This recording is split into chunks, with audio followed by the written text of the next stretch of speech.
जी बिस्मिल्लाहिर्रहमानिर्रहीम। बहुत शुक्रिया आप सबका। सबसे पहले तो नैब ने जो मेरे ख़िलाफ़ एप्लीकेशन दी है कि मेरी बेल जो है उसको कैंसिल किया जाए।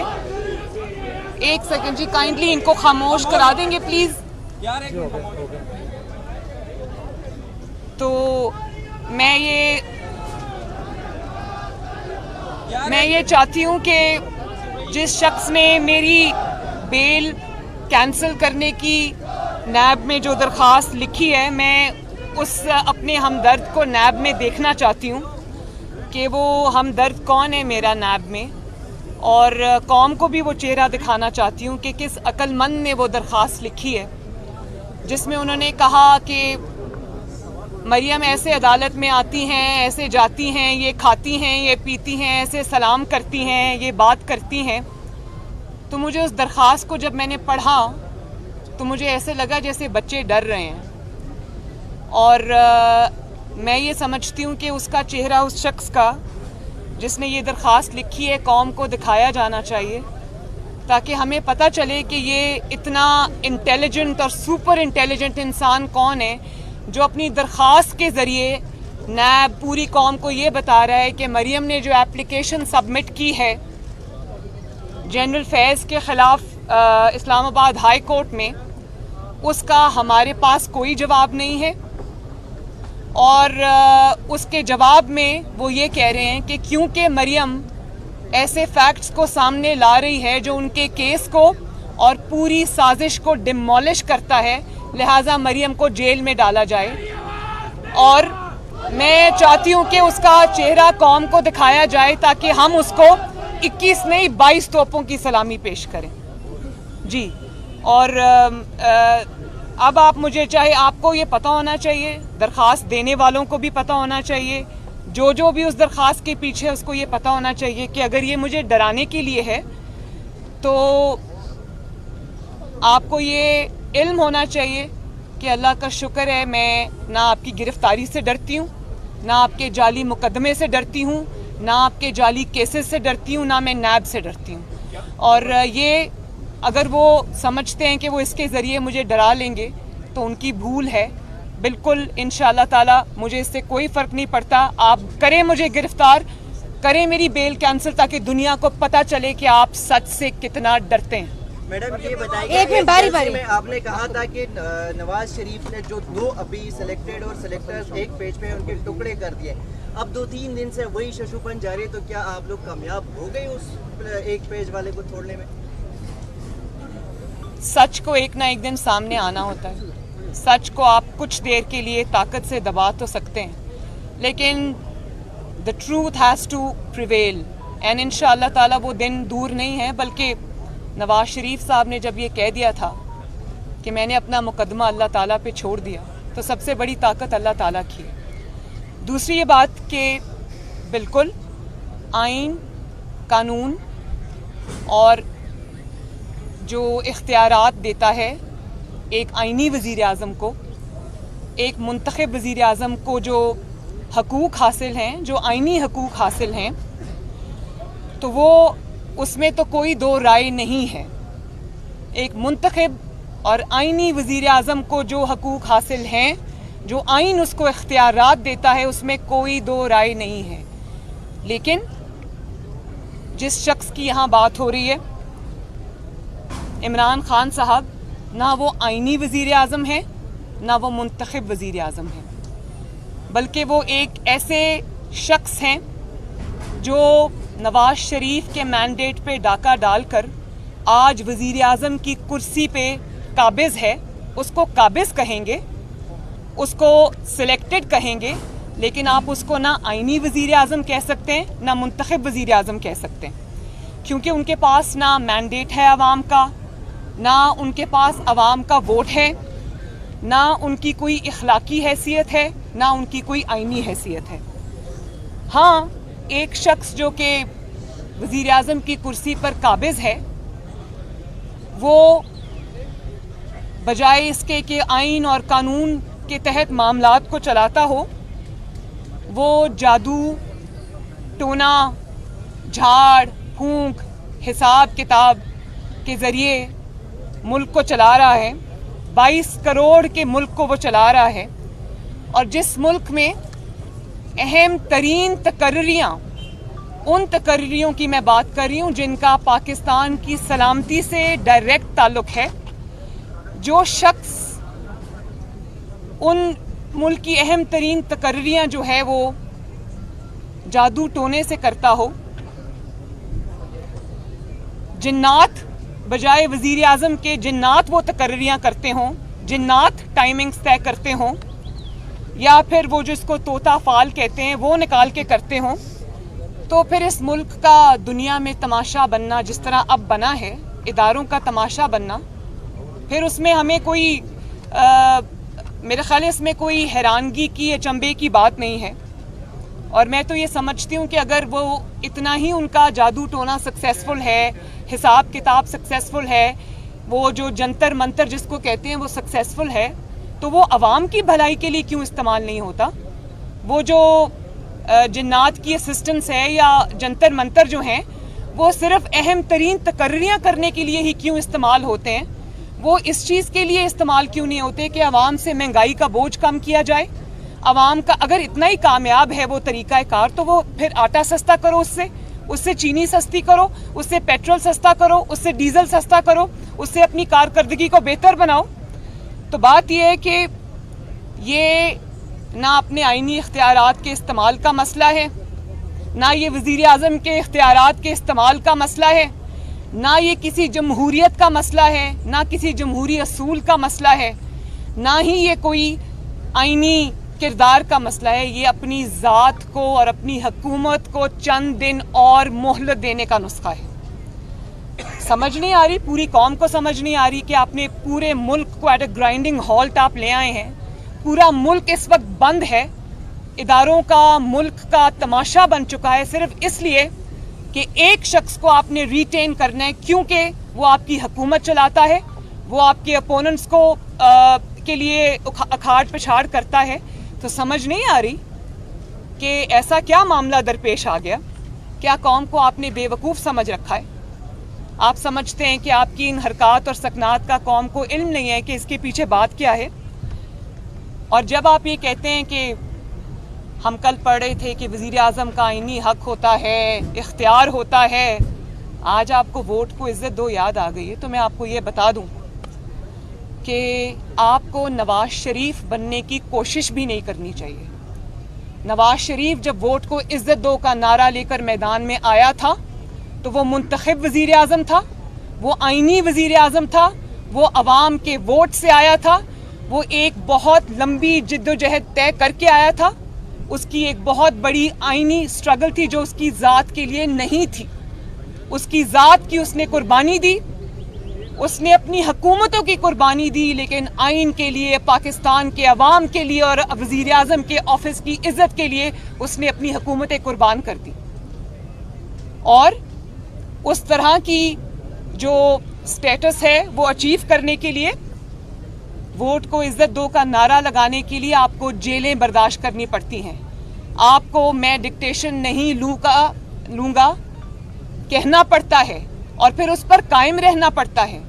आपको अटक किले में जाना पड़ता है, आपको जिला वतनी बर्दाश्त करनी पड़ती है, आपको झूठे केसेस बर्दाश्त करने पड़ते हैं, आपको झूठी सजाएं बर्दाश्त करनी पड़ती हैं, आपको जेलों में जाना पड़ता है, आपको ह्यूमिलिएशन बर्दाश्त करनी पड़ती है, आपको अपनी बेटी को जेल में जाता हुआ, किसी बेगुनाह बेटी को जाता हुआ देखना पड़ता है।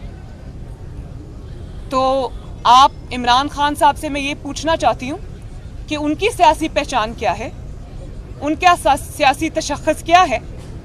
उनका सियासी तशख़्ख़ुस और उनकी सियासी पहचान और उनका सियासी तारुफ जो है वो है मुंतखब हुकूमत के ख़िलाफ़ साजिश करना, मुंतखब हुकूमत और मुंतखब वज़ीर आज़म के ऑफिस के बाहर 124 कितने दिन 120 दिन का धरना देना, 126 दिन का धरना देना और कहना कि वज़ीर आज़म को मैं गले से घसीट कर निकालूंगा और लोगों को ये बताना कि एम्पायर की उंगली उठने वाली है, और उसके बाद नवाज शरीफ के मैंडेट को छीनना और उस पर काबिज हो जाना अवाम के इख्तियार के ऊपर, वोट की हुर्मत को पाँव के नीचे कुचल के आना अवाम के वोट की पर्ची को पांव के नीचे कुचल के आना, साजिश करना, आपकी तो पहचान ये है। तो आपका असूल से, आपका जमहूरियत से, जमहूरी जिद्दोजहद से, एक आईनी वज़ीर आज़म के इख्तियारात से, उसकी इज्जत से आपका कोई लेना देना नहीं है, आपका कोई वास्ता नहीं है। तो नवाज शरीफ बनने की तो कोशिश भी ना करना, और शेर की खाल पहनने से कोई शेर नहीं बन जाता। मैडम एक सेकेंड, और फिर आप कहना चाहते हैं ये? तो बात ये है कि आपकी जो पूरी सियासी जिद्दोजहद है पिछले 8-10 साल की, वो जमहूरियत के ख़िलाफ़ साजिश से इबारत है। और अगर आप ये समझते हैं कि आज आप बदतरीन, नालायकी, नाअहली, करप्शन स्कैंडल्स के बाद अगर आपको ये अपनी फेस सेविंग नज़र आ रही है कि आप इसमें सियासी शहीद बन जाएंगे, तो ये ना होगा इंशाअल्लाह ताला। ना अवाम ये होने देगी, ना हम ये होने देंगे। आपको अवाम के ऊपर आपने पिछले 4 साल में जो मज़ालिम ढाए हैं, आपको उसका जवाब देना पड़ेगा। आपको अवाम के वोट को कुचलने का जवाब देना पड़ेगा। आपको अपनी साजिशों का जवाब देना पड़ेगा। आपको इतने बड़े बड़े नालायकी के, नाअहली के, करप्शन के स्कैंडल्स का जवाब देना पड़ेगा। आपको पाकिस्तान को तारीखी कर्जों के बोझ के नीचे दबाने का जवाब देना पड़ेगा। आपको उन तारीखी कर्जों के बावजूद पाकिस्तान में एक ईंट, एक प्रोजेक्ट ना लगाने का जवाब देना पड़ेगा। आपको पाकिस्तान में 22 करोड़ अवाम के ऊपर महंगाई, लाकानूनियत का अजाब लाने का जवाब आपको देना पड़ेगा। आपको जवाब देना पड़ेगा कि इस वक्त इस मुल्क में हुकूमत नाम की कोई चीज़ नहीं है। आपको पूरी दुनिया में पाकिस्तान को रुस्वा करने का, बदनाम करने का जवाब आपको देना पड़ेगा। इसके जिम्मेदार आप हैं। और नवाज शरीफ साहब जब अवाम की खातिर वोट को इज्जत दो का नारा लगाकर पाकिस्तान में निकले थे, अब अवाम के अंदर निकले थे, तो उनके नारे को पजीराई इसलिए मिली थी कि उनके पीछे एक स्ट्रगल थी और कारकर्दगी थी जिसमें 5.8 पे ग्रोथ थी। दुनिया में पाकिस्तान का नाम हो रहा था, सीपेक आ रहा था, मुल्क तरक्की कर रहा था। तो आपके पास तो ये सब नहीं है। और अगर आप इस बदतरीन कारकर्दगी को छुपाने के लिए इस वक्त कोई ऐसा नारा नवाज शरीफ की तकलीद में लगाना चाहते हैं, तो आई एम सॉरी, ये अब नहीं चलेगा इंशाल्लाह। मतीउल्लाह साहब, एक मिनट, मतीउल्लाह, एक सेकंड, ऐसे नहीं।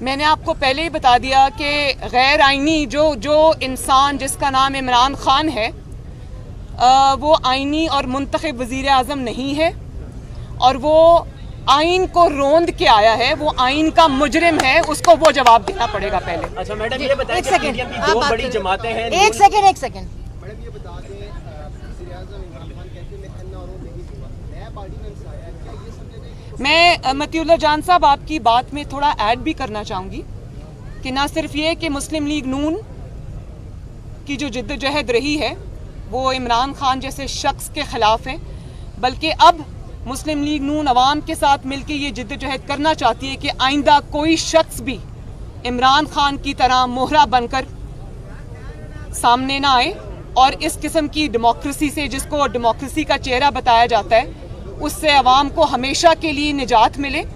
और मुंतखब वज़ीर आज़म का जो स्टैंड होता है, जो नवाज शरीफ साहब का स्टैंड था और है, उसमें ताकत होती है, उसके पीछे अवाम की ताकत होती है। तो नौकरी और चाकरी करने वाले को सिर्फ नौकरी और चाकरी ही करनी चाहिए, उसको नवाज शरीफ की सूरत इख्तियार करने की मेरे ख्याल है कोशिश भी नहीं करनी चाहिए। आप मुझे का खेज लगते हैं ऐसी बातें करने में। एक मिनट विनोशिन, अभी ने उनका सवाल खत्म हो जाए। मैडम क्यों मैंने बात की नैब ऑर्डिनेंस की, क्या आप नैब ऑर्डिनेंस को सुप्रीम कोर्ट में चैलेंज करेंगे? और अगर शहबाज शरीफ ने हुकूमत से इत्तेफाक कर लिया, आपकी हुकूमत अमली क्या होगी?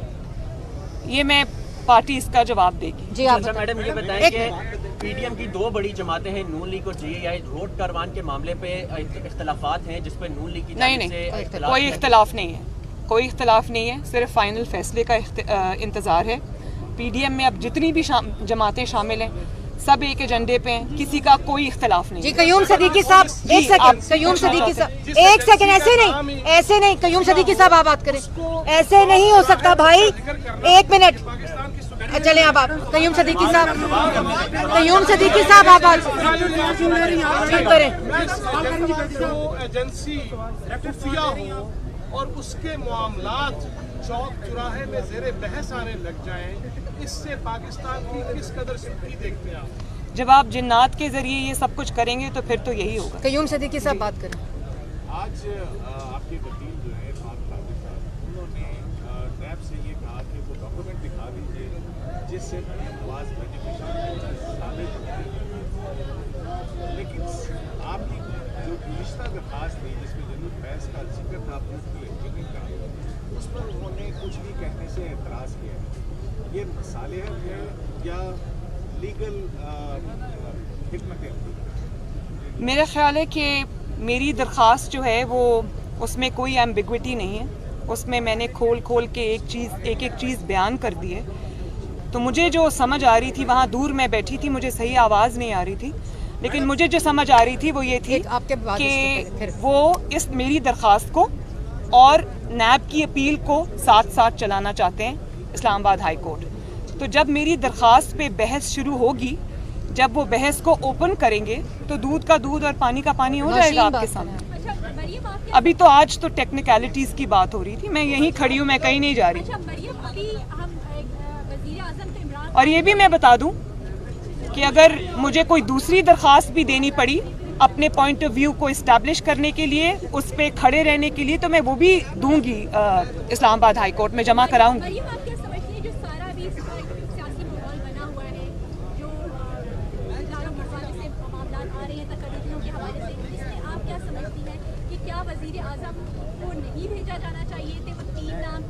मैंने आपको इसका जवाब दे दिया है नौशीन, मैंने आपको दे दिया है कि ये अगर अपने आप को हुकूमत अपनी बचाने के लिए हो रहा है और अगर आपकी टाइमिंग ऊपर नीचे हो रही है क्योंकि जिन्नात कुछ कह रहे हैं और आपका हिसाब किताब कुछ कह रहा है, तो ऐसे लोगों पे समझ नहीं आती कि इंसान हंसे या रोए कि ये कोई छोटा मुल्क नहीं है, ये 22 करोड़ अवाम का मुल्क है और 22 करोड़ अवाम की किस्मत का फ़ैसला, इस मुल्क के अंदर जो सबसे ज़्यादा वाइटल और इम्पॉर्टेंट फ़ैसले हैं, अगर वो इस किस्म के तरीक़ों से होंगे तो इस मुल्क का अल्लाह हाफिज़ है। वो इज्जत दो कि आप बात कर रही हैं, एक हफ्ते से एक अहम अदारे की सरबराही का जो मामला है वो अटका हुआ है, इस पर आप इमरान खान के मौक़िफ़ की हिमायत करेंगे? चलो, मैंने जो बात करनी थी मैंने कर दी। आप बात करें। आपने जो बात की पॉलिटिकल इंजीनियरिंग की 2016 में हुई, आप 5 साल बाद इस मामले को हाई कोर्ट में लेके आइए, मैडम 5 साल के इंतजार आपने किए। आपकी तो इन्फॉर्मेशन बिल्कुल गलत है, सॉरी, आपकी इन्फॉर्मेशन गलत है। ये जो वाक़या हुआ था जिसको मैंने अपनी दरख्वास्त में कोट किया है, ये 2018 की बात है। 2018 जी नहीं, ये मेरे केस से मुतल्लिक है। इलेक्शन में जो हुआ वो पूरे कौम के सामने है।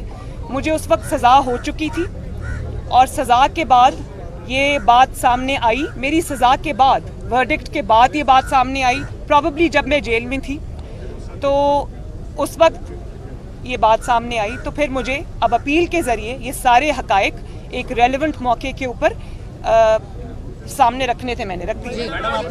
आखिरी सवाल, आपने दरखास्त में कहा है कि शौकत सिद्दीकी साहब को, डीजीपी साहब को बुलाया जाए अदालत जी। आपकी दरखास्त पॉइंट नंबर 22 है कि बेनज़ीर भुट्टो को भी इस तरह का ब्रीफ दिया गया था ऑडियो स्कैंडल में, उसमें जस्टिस कयूम और उस वक्त के जो है इंसाफ कमीशन के चेयरमैन थे सेनेटर जो अब आपके रिलेटिव नहीं है, उनकी ऑडियो लीक हुई थी, सेनेटर सैफुर रहमान साहब की।